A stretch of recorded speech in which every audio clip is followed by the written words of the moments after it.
So, good morning everyone, welcome to the morning after show, the morning after the night before, and Newcastle are victorious away 2-1 against Burnley. A couple of great goals, some good performances, a few things that need to improve, but overall a good day.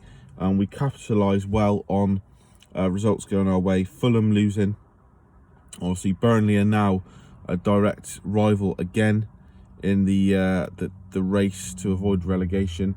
We opened the gap on Fulham, as I said, and Brighton played tonight against Everton.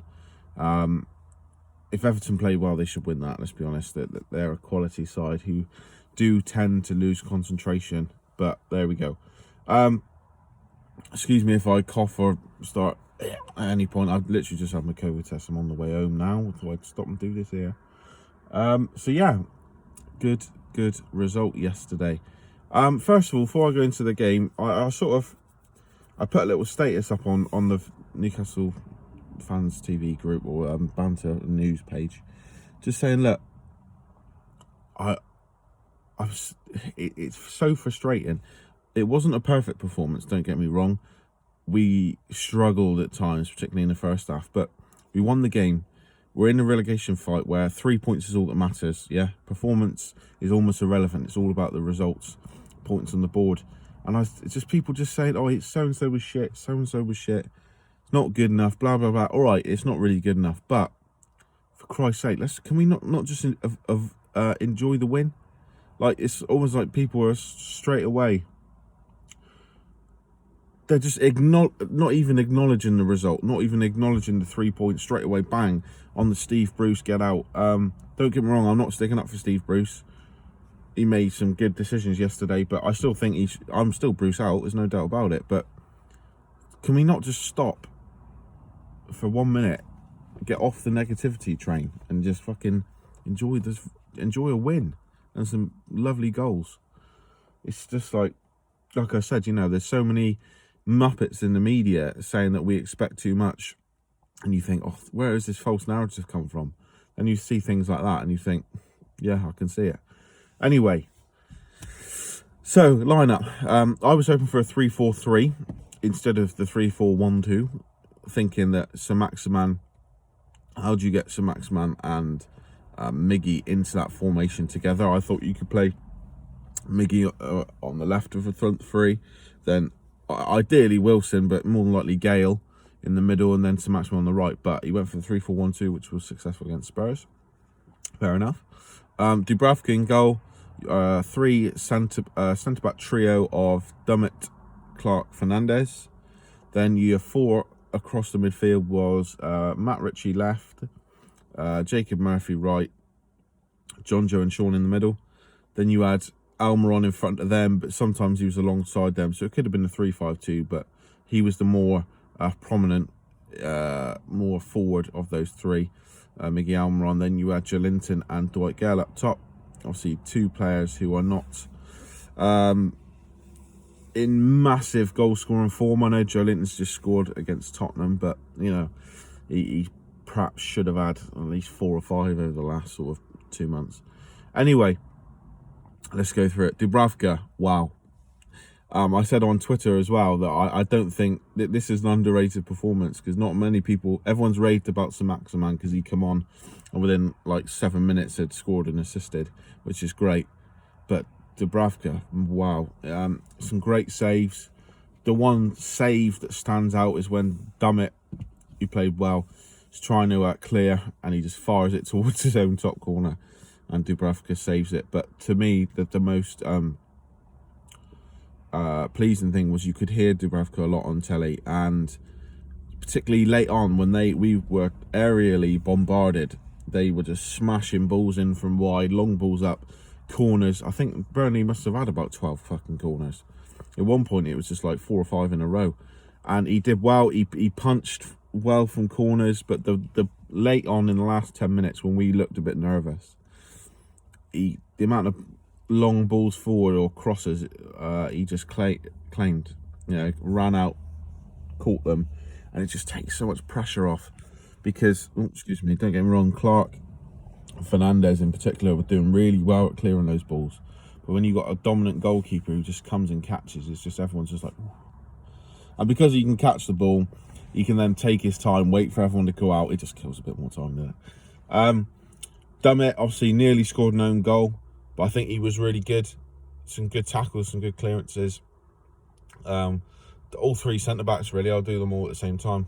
The only thing with Dummett is sometimes when he's sort of clearing the ball but playing it down the wing, he's sort of trying to like almost place it too much. I think just sort of play like not a diagonal, but that ball top spin down the wing instead of trying to bend it, because it went a bit too short sometimes. But I'm not a pro, but that's one thing I noticed.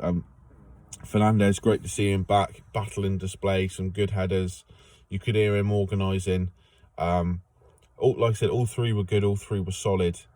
They're all three quite diligent, dependable centre-backs. None of them will have like a 10 out of 10 performance where they just completely clean out a world-class striker, but they're all three of them are dependable and reliable. But yeah, the pick of the three to me is Kieran Clark. I saw online some people saying that he was sloppy. He was unbelievable. His spatial awareness, his reading of the game is second to none, I think, in our team, in our centre-back choices at the moment. I think Lejeune at his best is up there with him, but he's just last-ditch tackles. Some great, he's not the biggest. You think Fernandez would have been the man up for all the headers, but Clark got to most of them. Just really, really, really good. Right, two wing-back come wingers. Matt Ritchie,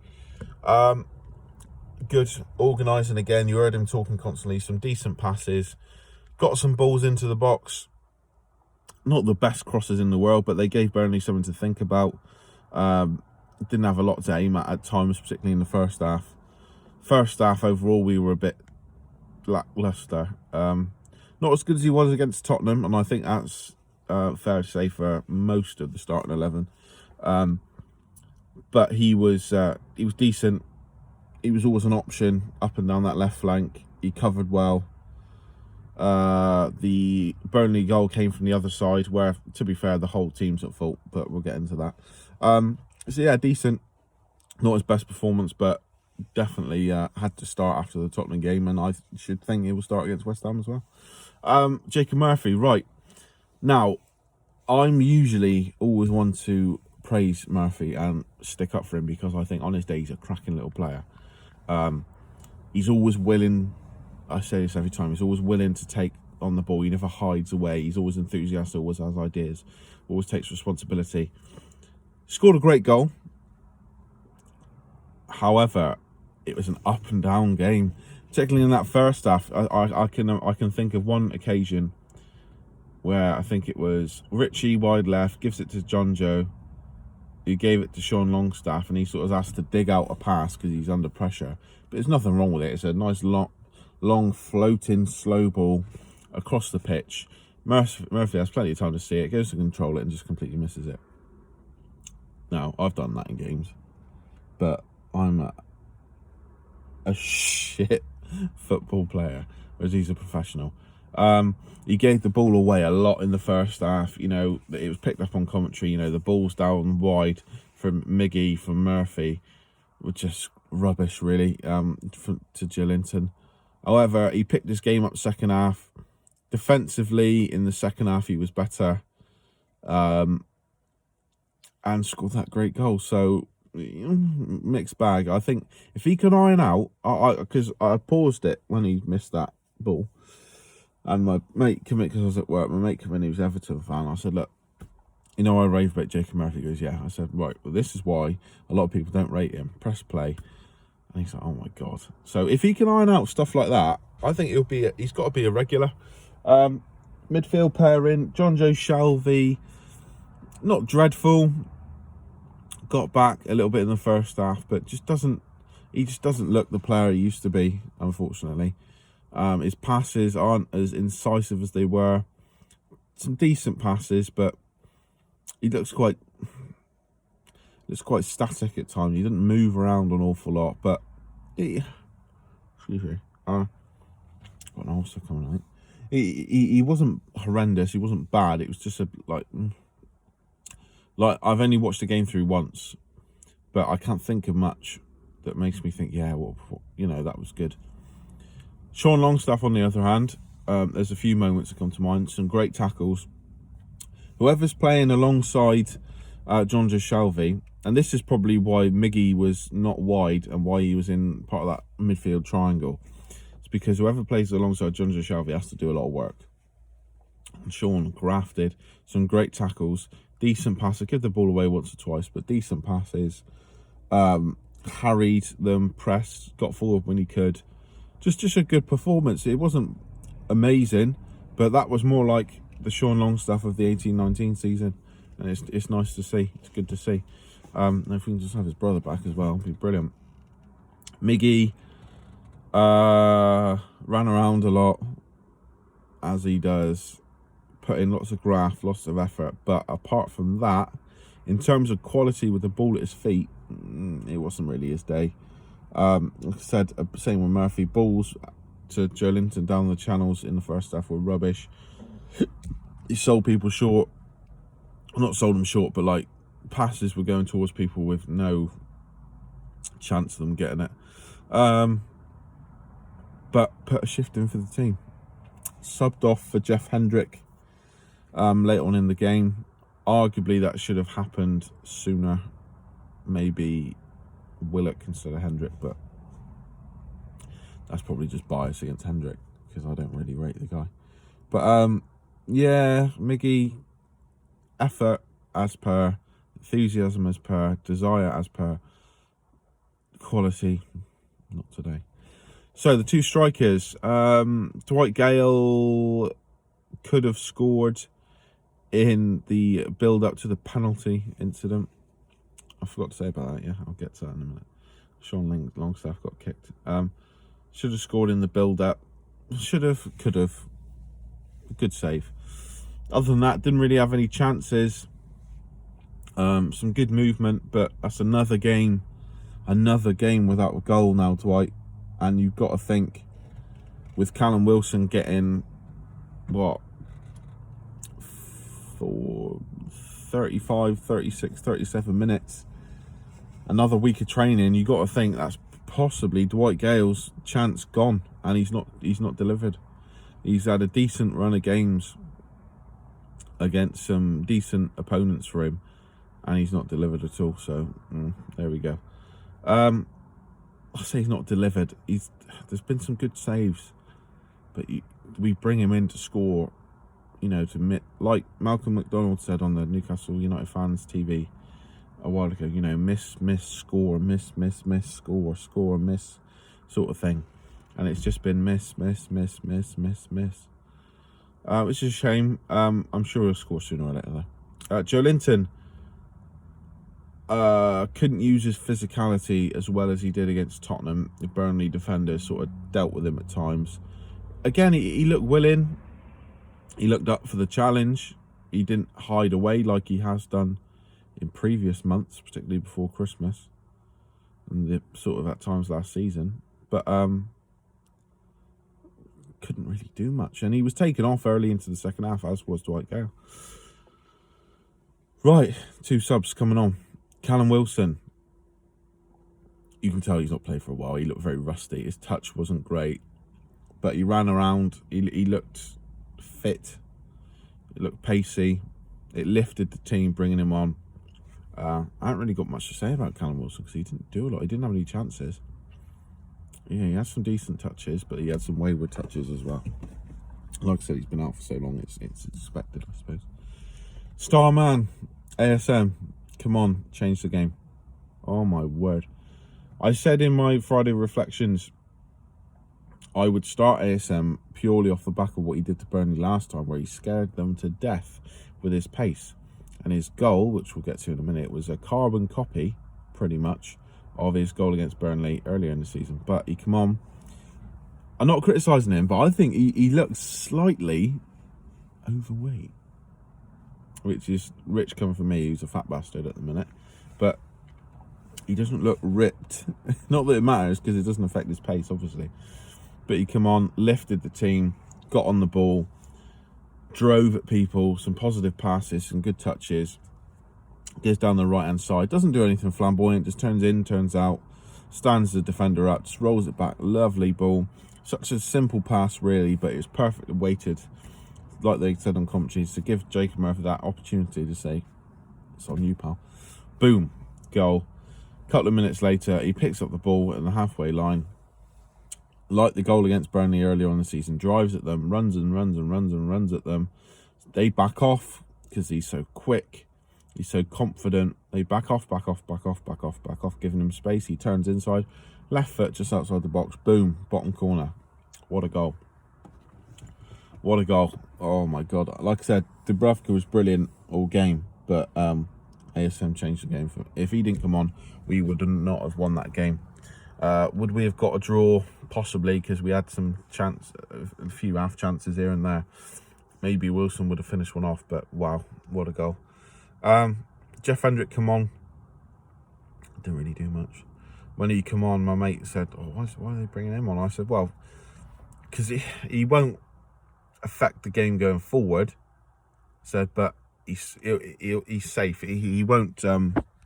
When we're sort of hanging on and need to rest to keep the game safe, if he gets the ball, he's going to pass it to someone in plenty of space. He's just going to safely recycle possession. And I didn't see much of him really. So first half, we were dominated by Burnley. Let's be honest. We weren't the better team.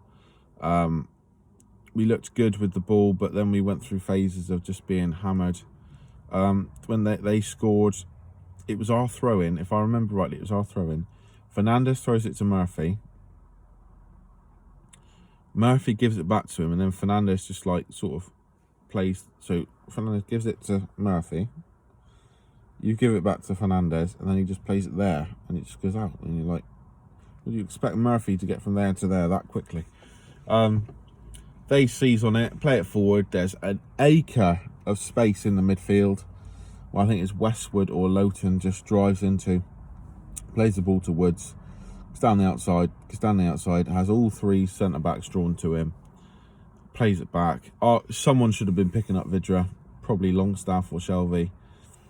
But it was a nice goal from Burnley, don't get me wrong. Just disappointing that it should never have got to that situation from the throw-in. Burnley had some other chances, was great. None of them were clear-cut chances, to be fair. Dubberz made some great saves, but they were all sort of outside the box volleys or something like that. Penalty instant, right. My first thought was it shouldn't have been I agree with the decision. I was like, if that happened down the other end, I'd be fuming, but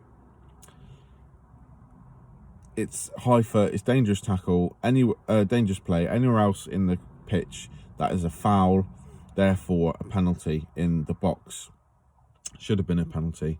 Richie probably would have scored it. Then we would have brought ASM and Wilson on at 1-1, and then probably 1-2 or 3-1 again, or been a bit more comfortable.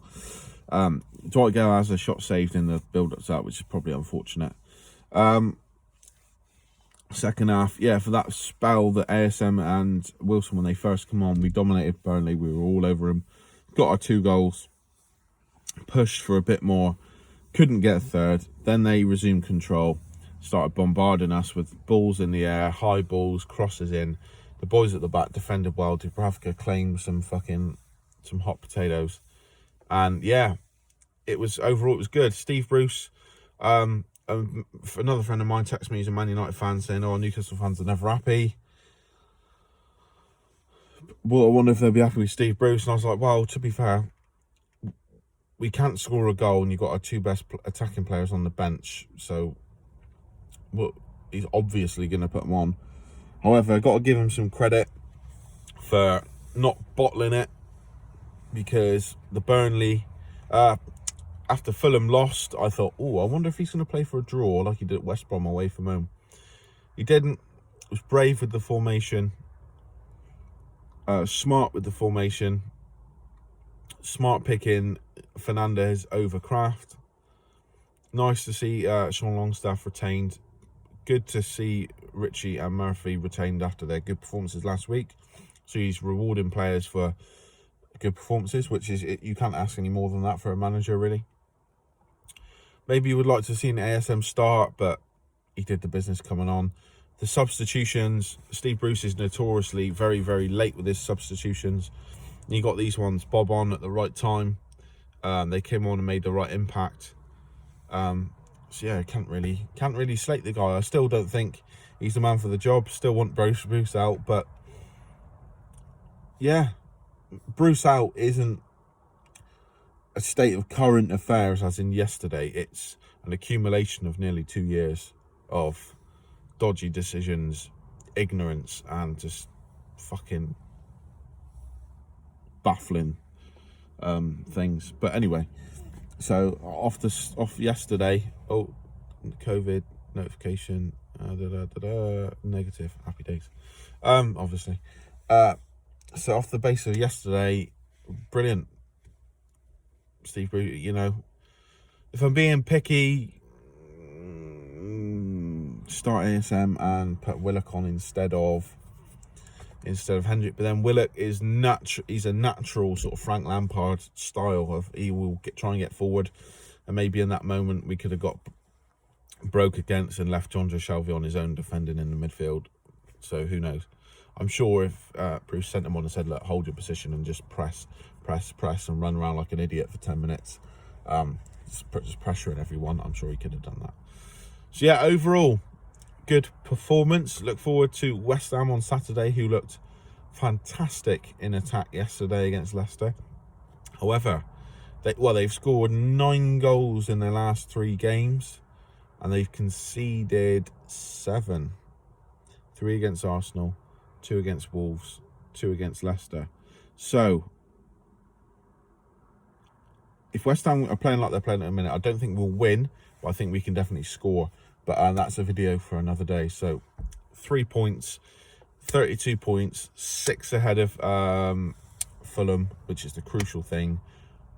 I think we're on par. We're on par with Brighton. So if they get beat tonight, that stays the same. We're 1 behind Burnley, and Southampton are slipping down as well. So things are looking up. We're not safe yet, but things are looking up. Right. Have a good day. Have a good week, everybody. Happy Monday and all that bollocks. I'm off home after a weekend at work. Cheers.